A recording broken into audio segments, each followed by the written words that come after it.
Friends, आज हम class 11th के अंदर लेने जा रहे हैं एक नया टॉपिक स्टाइक्योमेट्रिक, जिसे हम कहते हैं रस समीकरण मिति। देखो ये चीज क्या है। ये वास्तव में हम कहते हैं कि कोई भी रासायनिक अभिक्रिया जब अपन करवाते हैं तो क्या होता है, एक रिएक्शन के अंदर एक रिएक्शन में हम देखते हैं कि अभिकारक जो होते हैं वो आपस में रिएक्शन करके और किसका निर्माण करते हैं, उत्पाद का निर्माण करते हैं, आप जानते हो। तो एक रिएक्शन में अभिकारक और उत्पाद जो बनते हैं उनके बीच में मात्रात्मक संबंध को जो स्थापित किया जाता है या दोनों के मध्य में मात्रात्मक संबंध होता है ना, उसको ही हम स्टाइक्योमेट्रिक के नाम से जानेंगे या उसे कहते हैं रस समीकरण मिति। अब ये वर्ड क्या होता है इसका देखो, ये स्टाइक्योमेट्रिक जो है ना, ये एक ग्रीक भाषा का शब्द है जो दो अन्य शब्दों से मिलकर बना हुआ है। इसमें पहला वर्ड आता है स्टाइकियन। स्टाइकियन का मतलब होता है तत्व, एलिमेंट के रूप में इसे लिखा जाता है। क्या कहते हैं इसको? तत्व। और मीट्रिक, मीट्रिक का मतलब होता है मापन। क्या कहते हैं इसको? मापन के रूप में प्रदर्शित करते हैं। तो स्टाइक्योमेट्रिक यानी तत्व का मापन एक रिएक्शन में। अब मैं इसकी परिभाषा लिख रहा हूं, ध्यान दीजिएगा। एक रासायनिक अभिक्रिया में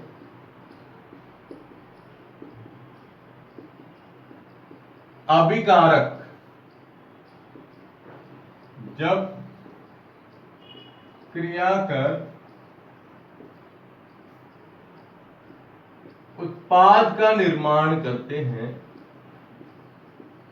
इसका उत्पाद का निर्माण करते हैं, तो अभिकारक,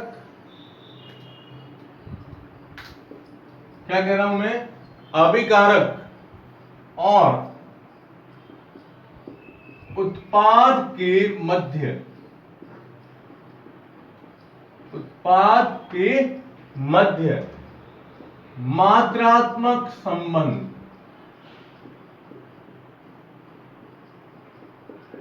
किसका?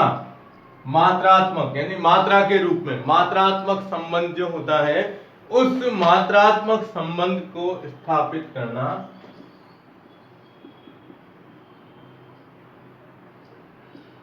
क्या कहलाता है? स्टाइक्योमेट्रिक कहलाता है। स्टाइक्यो,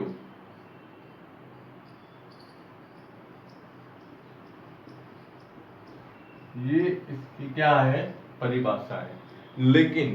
लेकिन वर्ड ध्यान रखिएगा, जब हम ये स्टाइक्योमेट्रिक लेते हैं तो स्टाइक्योमेट्रिक की सबसे पहली जो कंडीशन होती है, क्या कह रहा हूं मैं, स्टाइक्योमेट्रिक की सबसे पहली कंडीशन है कि जो आपको रासायनिक समीकरण दिया गया है, ध्यान दीजिएगा, रासायनिक समीकरण जो अभिक्रिया आप ले रहे हो वो क्या होना चाहिए? संतुलित होना चाहिए। क्या होना चाहिए? संतुलित होना चाहिए। अगर रासायनिक समीकरण संतुलित नहीं है तो ये स्टाइक्योमेट्रिक वहां पर लागू नहीं होगी। ठीक है। और एक वर्ड आता है स्टाइक्योमेट्रिक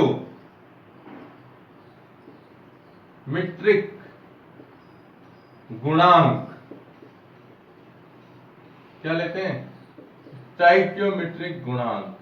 अब ये क्या होता है, ये भी एक चीज ध्यान रखिएगा कि जब आप रासायनिक समीकरण हल करते हैं तो रासायनिक समीकरण हल करते हैं तो अपन दोनों तरफ क्या करते हैं? संख्याओं को बराबर करते हैं, है ना, तत्वों की। जैसे अपन लेते हैं एक सिंपल सा रिएक्शन है कि N2 + H2 क्या बनता है? NH3। अब मैं आपको ये बता रहा हूं कि ये क्या होता है।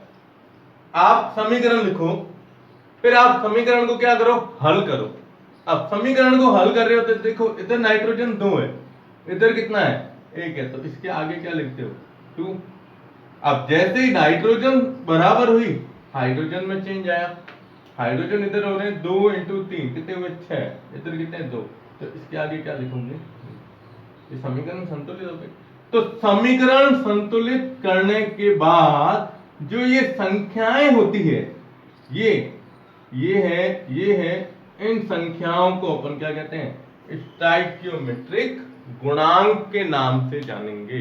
स्टोइकियोमेट्रिक गुणांक क्या होता है कि समीकरण संतुलित करने के बाद क्रियाकारक और उत्पाद दोनों के अंदर जो बाहर संख्याएं आती हैं, इन संख्याओं को स्टोइकियोमेट्रिक गुणांक के नाम से जाना जाता है। ठीक है, एक तो एक सिंपल चीज आ गई। अब एक समीकरण को स्टोइकियोमेट्रिक के रूप में कैसे लिखते हैं, तो उसके लिए देखो ये नाम लिखे मैंने। पहले समीकरण को अणु के रूप में लिखना, फिर मोल के रूप में लिखना, फिर द्रव्यमान के रूप में लिखना, फिर आयतन के रूप में लिखना, और फिर अवोगाद्रो संख्या के रूप में लिखा जाता है। ये Na छोटा होगा इधर नीचे। ठीक है, अब ये क्या होता है, चलो मैं इसको बता देता हूं। पहले आप इसका स्क्रीनशॉट लेके इसकी परिभाषा लिख दो। ओके, अब देखिए आप, अब अपन एक उदाहरण लेते हैं कि जैसे आपको परीक्षा में पूछा जाता है कि स्टोइकियोमेट्रिक से संबंधित कैसे सवाल आएगा। इसमें देखिएगा,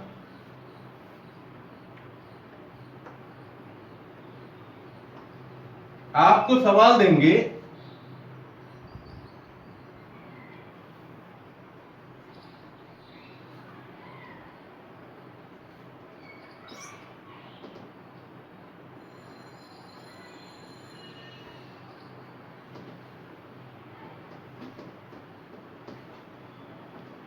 देखो, जैसे सवाल दिया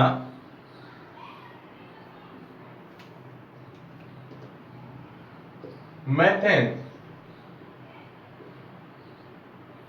सूत्र ध्यान है CH4, तो मेथेन का वायु मतलब किसकी, ऑक्सीजन की उपस्थिति में क्या करते हैं अपन, दहन करते हैं। दहन की क्रिया होती है, दहन क्रिया को स्टोइकियोमेट्रिक के रूप में लिखो। स्टोइकियोमेट्रिक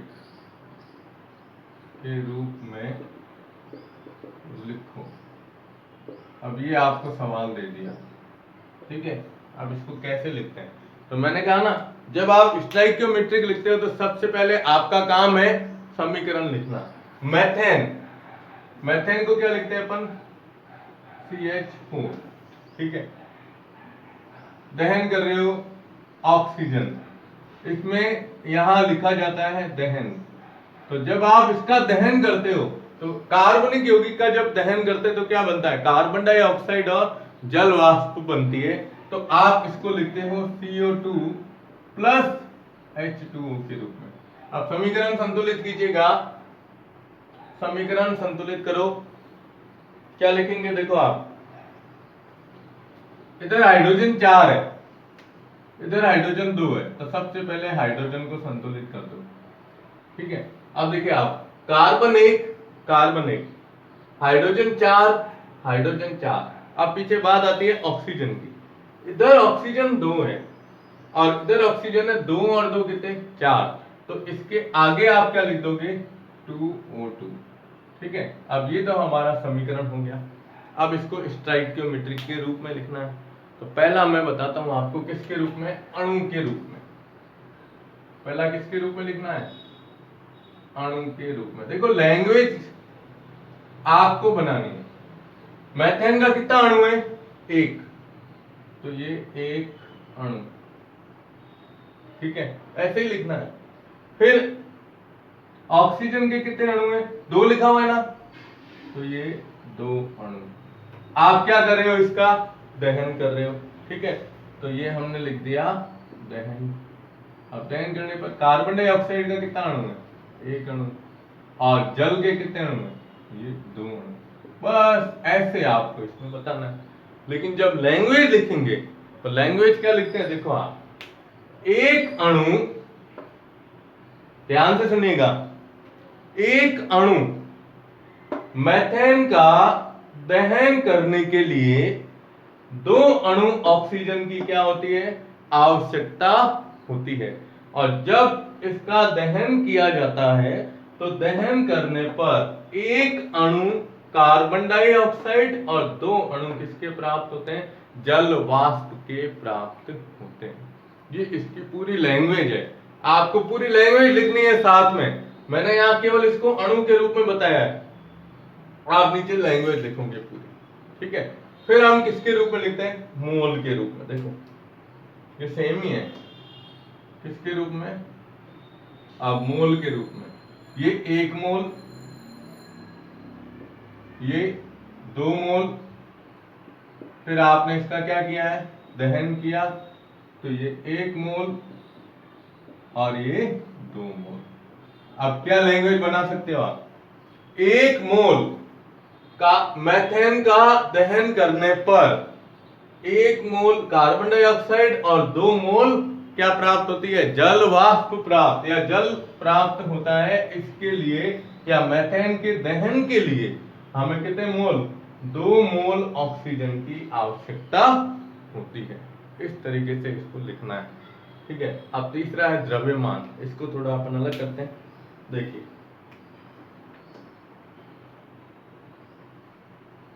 द्रव्यमान के रूप में लिखना है, इसका बाहर निकालो आप, 12 कार्बन का और हाइड्रोजन 4 है, 16, तो ये कितना आया, 16 ग्राम, ठीक है।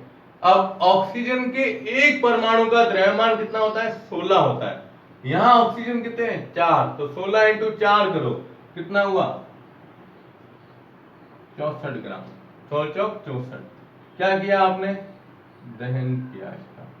अब कार्बन डाइऑक्साइड कितने हुए, 16 दू 32, 32 और 12 कितने हुए, तो के साथ 44,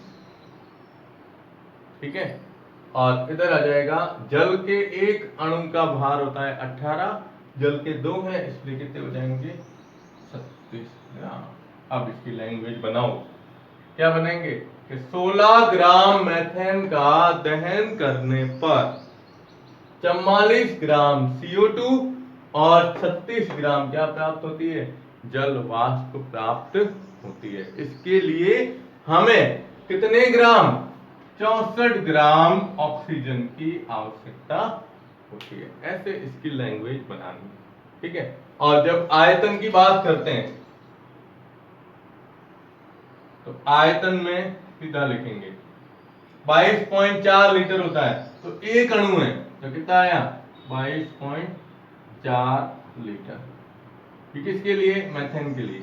अब इसके 2 अणु हैं तो 22.4 इंटू 2 करो, तो 2 इंटू 22.4 कितना हुआ साहब। फिर आगे क्या करते हैं अपन, दहन करते हैं, कितने हो गए, 8, 44.8 लीटर, ठीक है। ये हो गया, इधर एक ही अणु है ना, तो कितना लिखेंगे, 22.4 लीटर। और इधर कितने आ गए, 2, तो यही आएगा 44.8 लीटर। अब लैंग्वेज बनाओ, कोशिश करो बनाने की, बना दोगे तो लैंग्वेज क्या बनेगी, देखो कि 22.4 लीटर मीथेन का दहन करने पर 22.4 लीटर कार्बन डाइऑक्साइड और 44.8 लीटर जल प्राप्त होता है। इसके दहन के लिए हमें कितने, 44.8 लीटर ऑक्सीजन की आवश्यकता होती है। इस तरीके से इसको कंप्लीट करना है। और लास्ट आता है Na, अवोगाद्रो संख्या के रूप में। देखो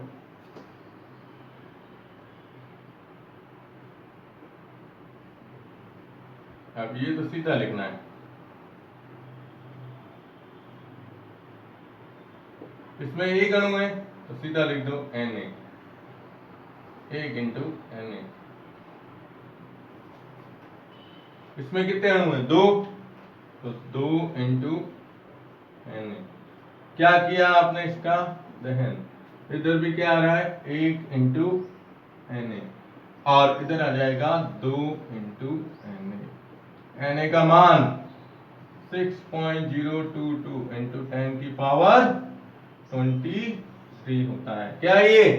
अवोगाद्रो संख्या। अब पूरा हल करने की जरूरत नहीं है, आप सीधा इसमें बता दो Na 2Na Na 2Na के रूप में। ठीक है, तो ये स्टोइकियोमेट्रिक जो होती है रस समीकरण मिति, इसको इस पूरे प्रकार से, इस प्रकार से हल किया जाता है। अब एक सवाल मैं आपको दे रहा हूं, जो सवाल आप खुद करना। जैसे अभी आपको समीकरण करवाया था कि N2 प्लस H2 NH3 को या कि स्टोइकियोमेट्रिक लिखो।